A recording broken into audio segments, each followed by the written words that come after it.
Heavy periods అని ఎప్పుడు అంటాము? మామూలుగా అయితే 80 ml అన్నా కావాలి, 3 to 7 days అన్నా కావాలి.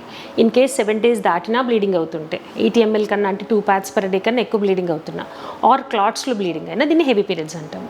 ఎందుకు అవుతాయి హెవీ పీరియడ్స్? చాలా మటుకు గర్భాశయమే రీజన్ ఉంటుంది. ఎలా? గర్భాశయం లోపల పొర ఉంటుంది. అవి 2 హార్మోన్స్ ఉంటాయి ఫీమేల్ బాడీలో, ఒకటి ఈస్ట్రోజన్ అంటాం, ఒకటి ప్రొజెస్ట్రాన్ అంటాం. ఆ రెండిట్లో ఏదన్నా ఎక్కువ ఉంటే పొర థిక్ అయిపోయి బ్లీడింగ్ ఎక్కువ అవుతుంది. ఆర్ ఈ యూట్రస్ అనే కండరంలో ఫైబ్రాయిడ్స్ కానీ పాలిప్స్ కానీ ఉంటే అయినా బ్లీడింగ్ ఎక్కువ అవుతుంది. పాలిసిస్టిక్ ఓవరీస్ ఉన్న వాళ్ళకి ఎక్కువ బ్లీడింగ్ అవుతుంది. ఎండోమెట్రియోసిస్ అంటాము.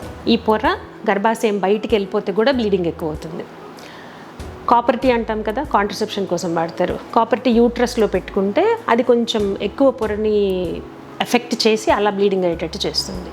మోస్ట్ ఇంపార్టెంట్, ఇది గమనించారు చాలా మటుకు, బ్లడ్ థిన్నర్స్, ఆస్పిరిన్ లాంటి బ్లడ్ థిన్నర్స్ బీపీ ఉన్నవాళ్ళు, హార్ట్ ప్రాబ్లమ్స్ ఉన్నవాళ్ళు వేసుకుంటారు. అలాంటి ట్యాబ్లెట్స్ వేసుకున్నా కూడా హెవీ బ్లీడింగ్ అవుతుంది.